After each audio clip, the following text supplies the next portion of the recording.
Good morning, everyone, and welcome to the first day of the Mental Wellness Summit.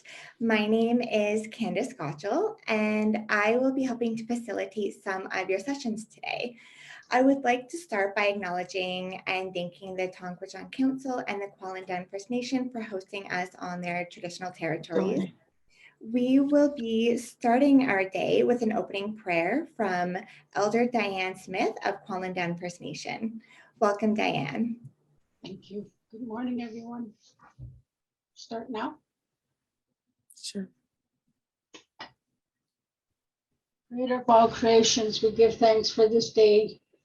We give thanks for the government of the Yukon that's hosting a 2-day mental wellness summit, bringing together leaders, partners, and the ones that live and experience from across the Yukon to speak about pressing mental wellness issues and initiatives.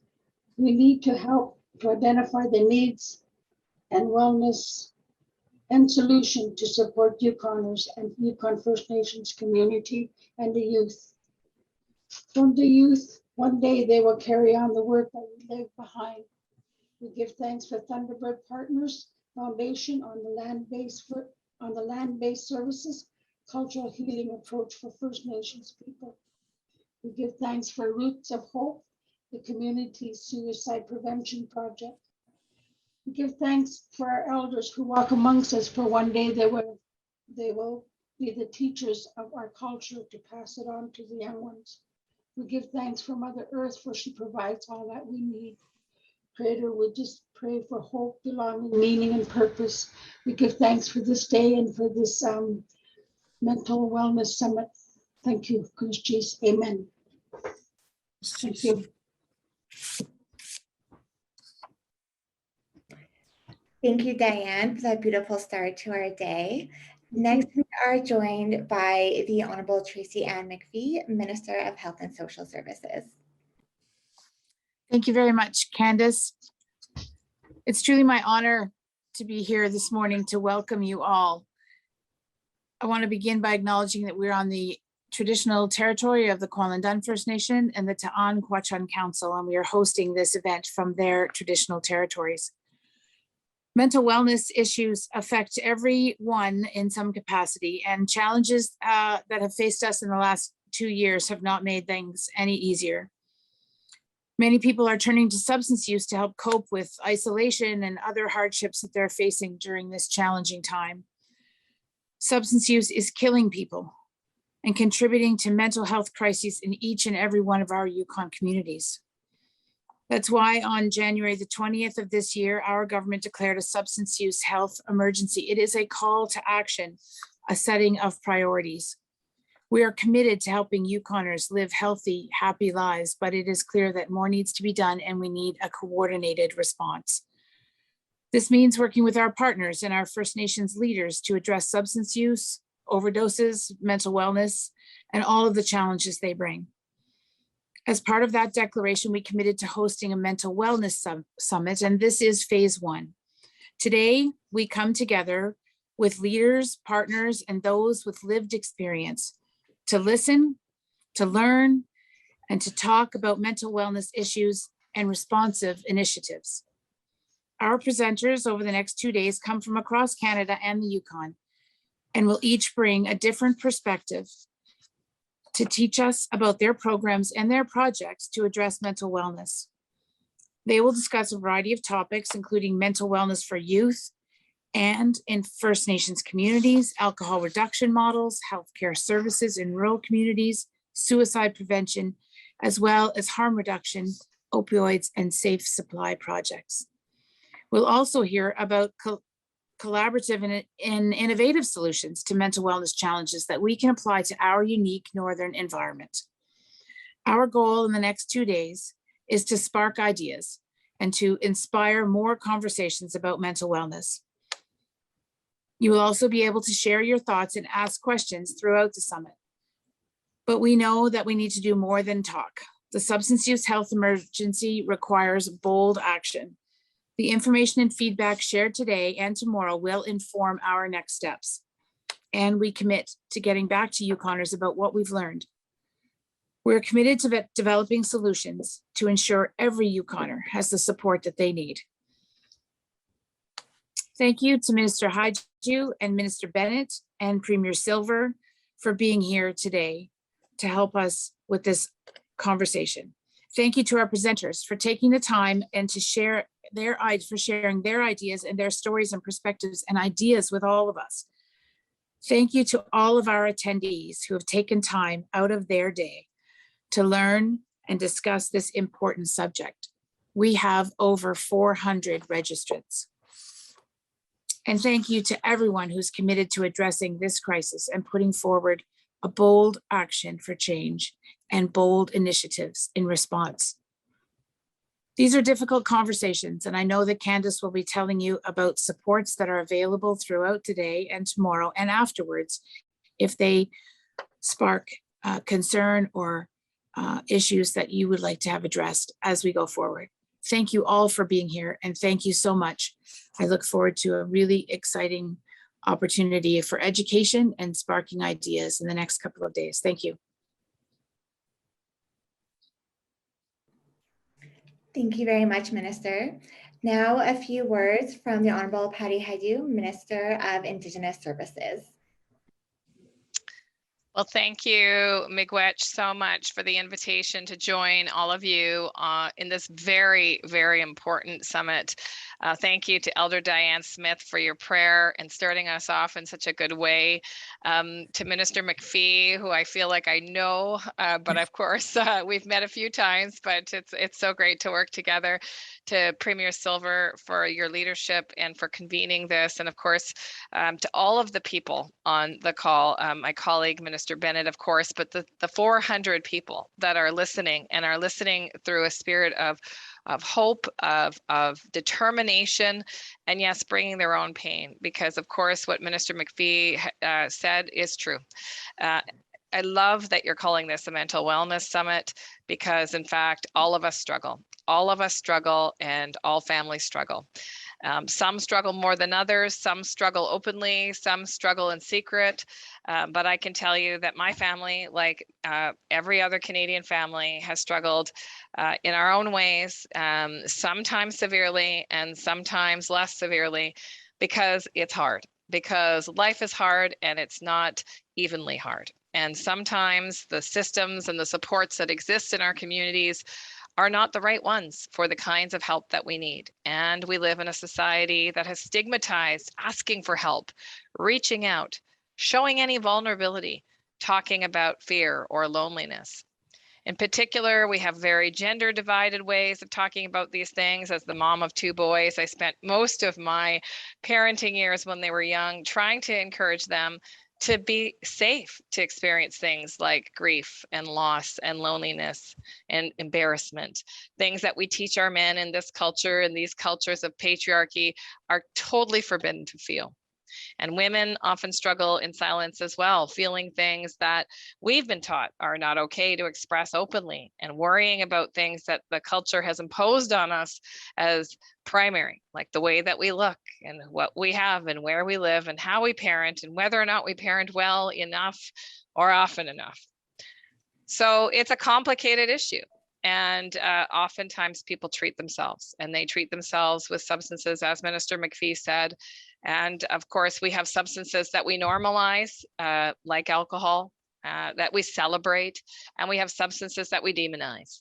But ultimately, at the end of the day, no matter what substance people use to self-treat, that pain, that loneliness, and yes, that desire to have fun, for some people, it becomes too much and they lose their way. And so we have to do more, and we have to do more through the lens of compassion, through the lens of honesty, through the lens of collaboration. Because as Minister McPhee, and I know Minister Bennett feels this too, but she'll say a few words in a moment, have said, what we're doing is not working.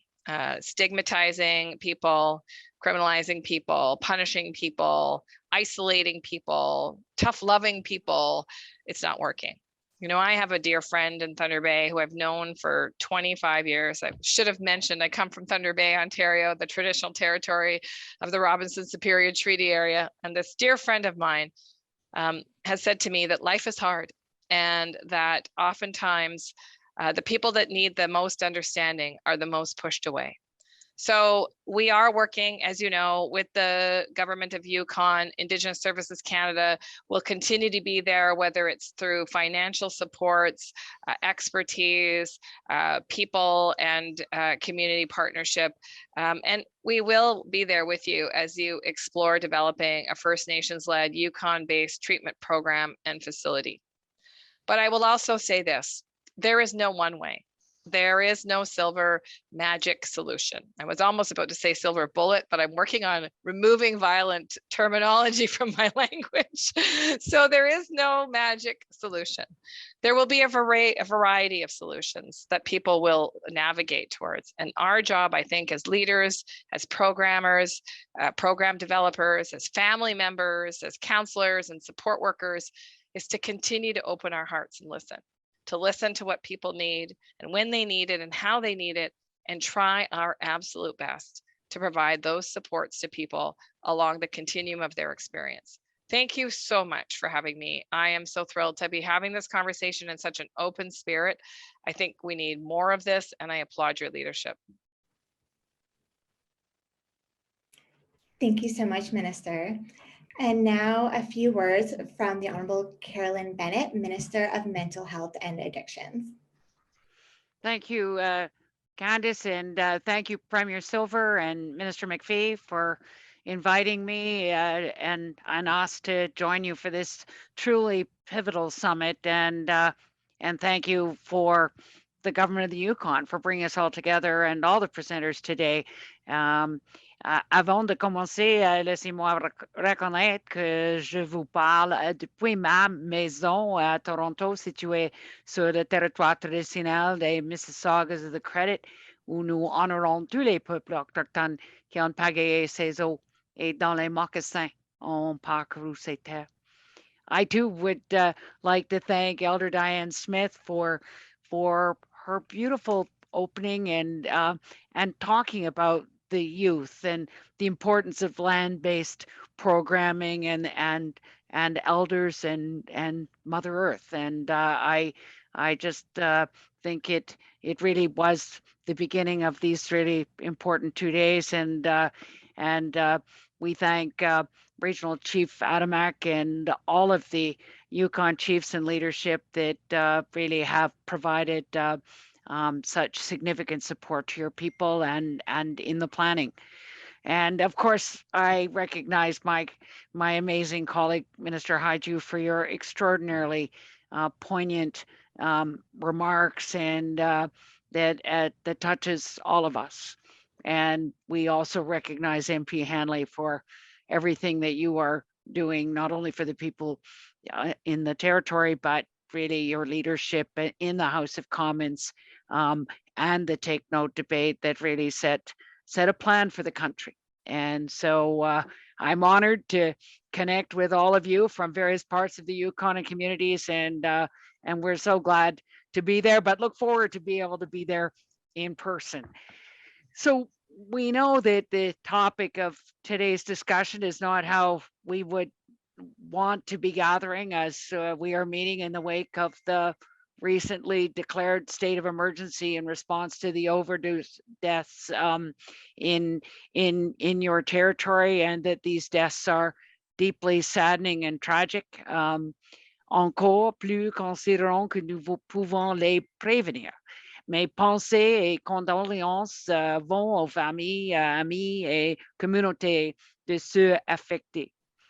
These deaths underscore the importance and urgency of the conversations that will take place during the summit, and how we look to move towards together addressing the significant issues that we are facing in this public health crisis. Vous écouter et apprendre de vous va également m'aider à comprendre et que je peux faire de plus comme ministre de la Santé mentale et des dépendances en collaboration avec tous mes collègues du cabinet pour tout vous aider dans cet important travail. Et ceci est mon but.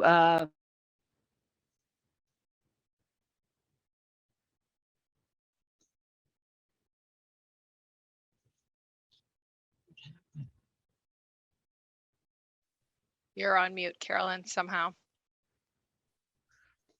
That's interesting. Anyway, I know that as a territory, you've been making amazing progress through the Yukon mental wellness strategy, and that hard work is being done to provide prescribed medications as safer alternatives to the toxic, unrelated drug supply to the people who are at such high risk of overdose. It needs to be recognized that Canada is facing this parallel pandemic of mental health problems and increasing substance use and a deadly toxic supply, as Minister Hajdu identified and worked so hard right from the beginning of the pandemic. And recent data on opioid overdose deaths confirms the negative effect that COVID-19 has had on this crisis. These past 2 years have been extremely difficult for most Canadians, including in the Yukon, and COVID-19 and the associated public health measures continue to affect people across the country. Depuis 2 ans, nous avons eu une réponse aux perturbations sociales, la perte d'être cher, les inquiétudes pour le bien-être de nos familles et nos amis. It isn't surprising that so many Canadians are reporting an increase in feelings of stress, anxiety, depression, and loneliness. In fact, about half of all Canadians feel that their mental health has gotten worse since the beginning of COVID-19 pandemic. And no doubt you're seeing this in your communities.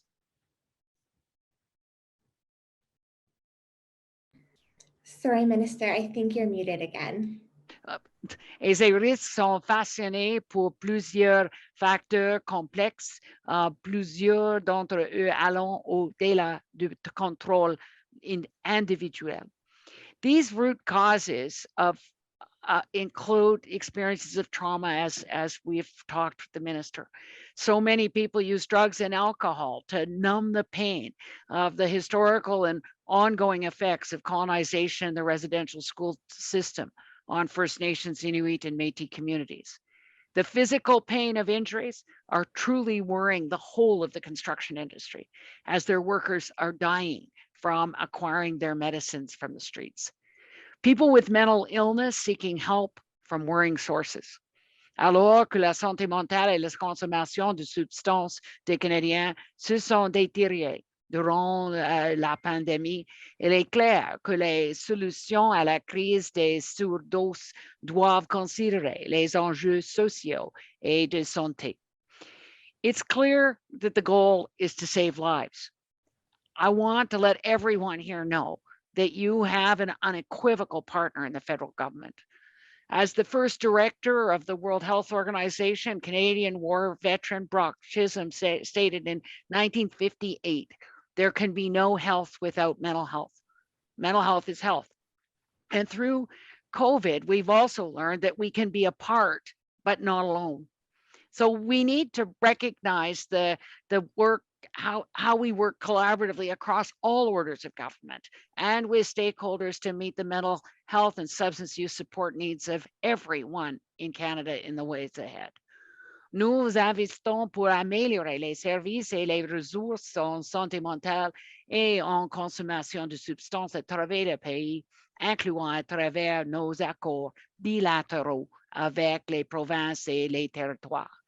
We are committed to working with you to expand the delivery of high quality, accessible, and free mental health services. And as part of my mandate, we're working with partners and stakeholders to further advance national standards for mental health and substance use services. These standards will help to ensure that when people access services, they are high quality, patient-centered, evidence-based, culturally safe, trauma-informed, and equitable, no matter where they live or access services. We have lost far too many people to overdose, and now we have seen an incredibly toxic, unregulated drug supply, resulting in even more loss of life. Bien que nous appuyons une gamme d'approches innovantes pour réduire les risques, les traitements, la prévention au niveau communautaire, incluant des initiatives spécifiques aux opioïdes et de la recherche sur comment augmenter la sensibilisation aux risques reliés à l'alcool, nous savons qu'il y a encore beaucoup à faire. Collaboration and partnership are key to addressing this opioid overdose crisis. We need to continue working alongside our dedicated partners in the health professions, the justice system, with Indigenous communities, and with those with lived and living experience. It is critical that we address substance use as a health issue and continue to find ways to divert people who use drugs from the criminal justice system and towards the healthcare system by providing social response, including effective drug treatment services and trusted relationships with the providers. It's never been more important for governments and communities and partners to work together to turn the tide of this crisis. As Patty and Minister Hajdu said, the present system is not working. And au cours des prochains 2 jours, vous aurez l'opportunité d'apprendre et d'explorer les pratiques sages et les solutions qui améliorent le bien-être mental, la consommation de substances et le soutien à la prévention de suicide pour sauver des vies à travers votre territoire. I am so looking forward to hearing your conversations and learning more about what you believe is working well and what we can do to help bring change.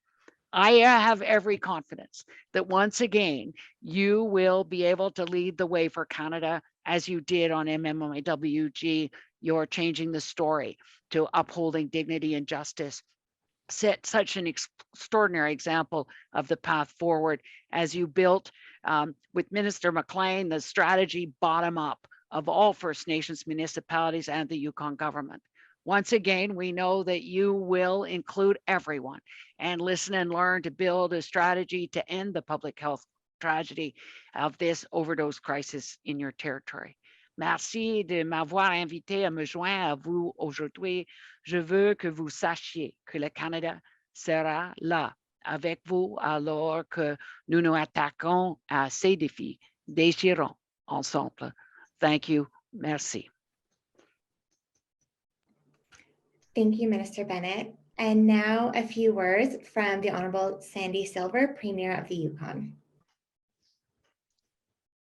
Thanks, Candice, and thank you to our federal ministers and Tracy as well, Minister McPhee. Diane Smith, thank you for your opening prayer. Very much appreciated. Joining us on the screen as well is MLA Jeremy Harper, also the Speaker of the House. Thank you, sir, for being here today as well, and all the leadership that is here. It's a profound experience, honor to be here. I'm joining you from the traditional territory of the Kwanlin-Dun First Nation and the Tahan-Quachin Council. And I do want to, again, I just want to begin by thanking folks that are about to share stories over the next couple of days. These conversations that we have planned are going to be extremely challenging, and they are so profoundly important to where we go as a society and as a territory. Yukon communities are continuing to grapple with the opioid crisis and the COVID the pandemic as well, and ongoing uncertainty. We're definitely at a cusp or a turning point as a society, as the North, and we need to be able to embrace each other and learn from each other and turn this page together. These impacts, they're not lost on us as a government. The summit's going to absolutely help us to better understand those impacts so that we can continue to transform our healthcare system, which is what our role and responsibility is here. We need to ensure that Yukoners continue to stay healthy, both physically and mentally. I've seen over the last 2 years struggle that I've never seen before, and being a high school teacher in Dawson, and then into my role over the last 10 years as the Klondike MLA, I've seen struggle of all different sorts, and the mettle of all of us is being challenged in the last 2 years, and it's just culminating right now as we kind of turn a page and hopefully to a better future. So we're here to listen mostly. We're here to listen to First Nations governments, to the community leaders, to the mental health professionals, all of our partners. mostly as well, people with lived experience. I think that's extremely important. Minister Hajdu, it's so important though you set that stage of, we need to break the stoicism, break the old way of looking at mental health issues. I don't know of anybody who hasn't been dealing with mental health issues in the last 2 years. Now is the time for us to show that strength internally and share in our lived experiences, because it absolutely will help form the programs and services that this government can offer, and also the other First Nations governments as well, as they grapple to help their citizens as well. So I really hope that this summit will serve as a platform to identify possible solutions to ensure that Yukoners get the supports and resources that they absolutely need to improve their mental health and well-being. And again, I just want to thank everyone for being here and who registered to be here. The fact that there's hundreds of people listening in gives me,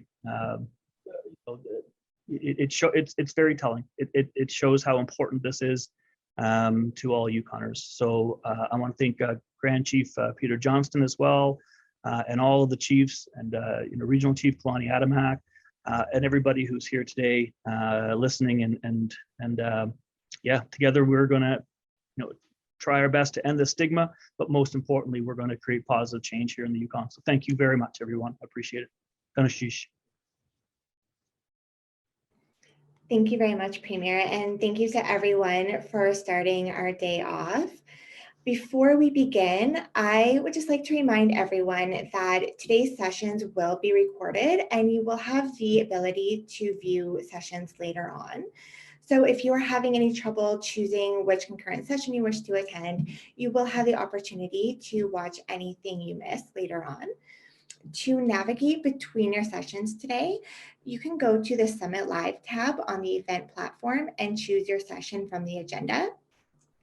And although there will be opportunities for questions, we are limited on time today. So please know that your questions are important to us. They are valued. We will be storing any questions that go unanswered, and we'll make them available for the presenters to answer later, with the answers available on the agenda platform. You will also see a short feedback form for each individual session. We ask that when you have time, you please fill these out so we can best understand the needs of your organization and your communities. And then lastly, before we get into our day, I just want to remind everyone that today will feature some very heavy topics and conversations. Some of these topics may be triggering. So if you find you are struggling today or you need someone to talk to, please go to the Get Help tab on the event website for a list of available resources. Next up, to start off our sessions today, we will be hearing from Mr. Jeremy Harper, MLA for Mayo-Techen. Jeremy is joining us today to share his story of lived experience. Welcome, Jeremy. Hello, good morning, everyone. I just want to thank you all for this opportunity to be telling about a little bit of my experience, growing up in a rural community. And but first of all, I want to acknowledge that I'm working on the traditional territory of the Kwalendon First Nation and Ta'an Kuchin Council. I just want to thank all the leaderships that are involved with this process of trying to address the mental health issues that we are dealing with at the moment right now in our Yukon territory. And I know it's straight across the board across Canada, but I'm very thankful that we've dropped the hammer on this and starting to take the initiative to try to make a difference in our rural communities and in our cities here in the Yukon territory. I've been raised by, not raised, but growing up in my rural community, we've always been taught to listen to our elders. And our elders have the most knowledge, they have the most life experience. They've lived through many scenarios, many situations, and they've always went back to our core values that our ancestors have taught us. And I know in each rural community, in each different self-governing First Nation, we all have core values. And I always go back to my core values of sharing, caring, teaching, and respect. And as a child, I didn't understand what they were conveying. But as I grew and got older, and the more and more I listened to stories and knowledge and teachings, you know, I've learned to adopt these core values into myself and to portray it onto others, and to try to help others make a difference in our rural community. But the struggles are real, and we all see it. We all experience it. We all have family members that are struggling. We all have aunts, uncles, parents, you know, and those struggles are real. That they are very traumatizing to see and hear and experience. But you know, taking this initiative and believing that we can make a difference, and I believe we truly can make a difference when it comes to uplifting our people that are struggling, uplifting our citizens here in the Yukon Territory. And I believe it's going to take everyone to take the initial step, to step up, and we need to work together collaboratively, and we need to you know, collectively put all the knowledge that we have together, and draw upon a lot of the people that work in that field of addiction, mental trauma. Yeah. But growing up in a rural community, I haven't had the greatest life. You know, growing up in the foster care for 6 years, then coming back and living with my mom when I was in my early teens. And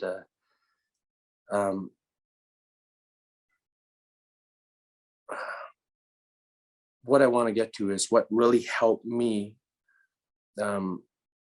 turn the page is great role models that were in the community, great elders, great people that wanted to make a difference and pass on their knowledge and teaching. And I believe that everyone has something here to offer that's a part of the Zoom today, that we all believe that we can make a difference.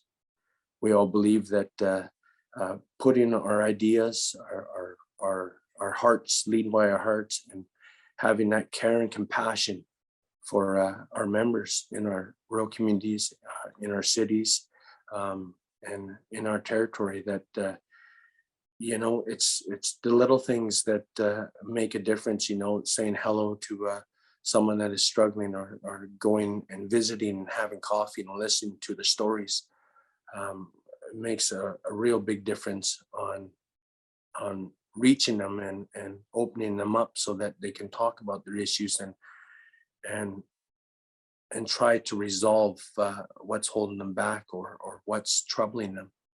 But I have individuals in my family that struggle with addiction, whether it be alcohol or drugs.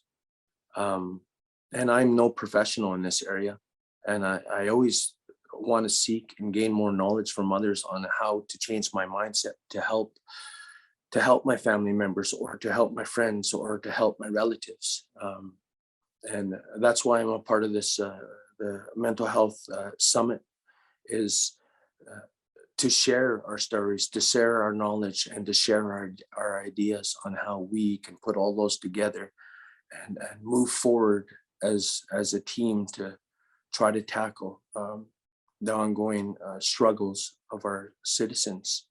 And I really truly believe that this is the first initiative, the first step on making a positive, healthy, and collaborative approach on generating ideas through this mental health summit to help our people, to help our relatives, to help our family members, and to stop the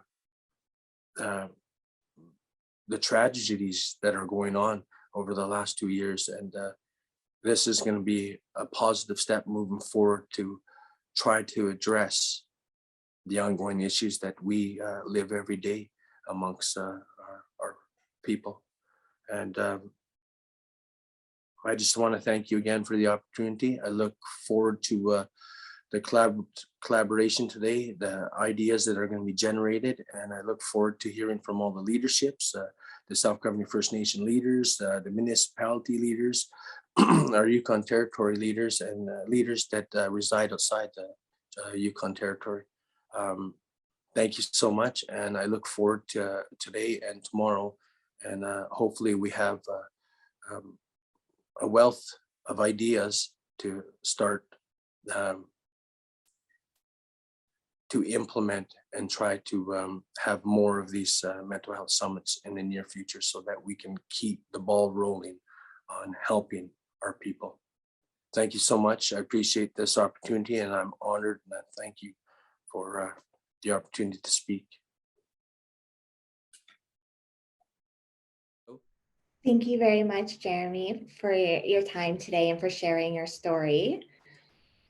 We now have some time before our next sessions. Our concurrent sessions can be found on the event platform. You will see we have 3 sessions starting at 11 a.m. Please navigate to the Summit Live section on the event website, and your next session will start in about 20 minutes. Thank you.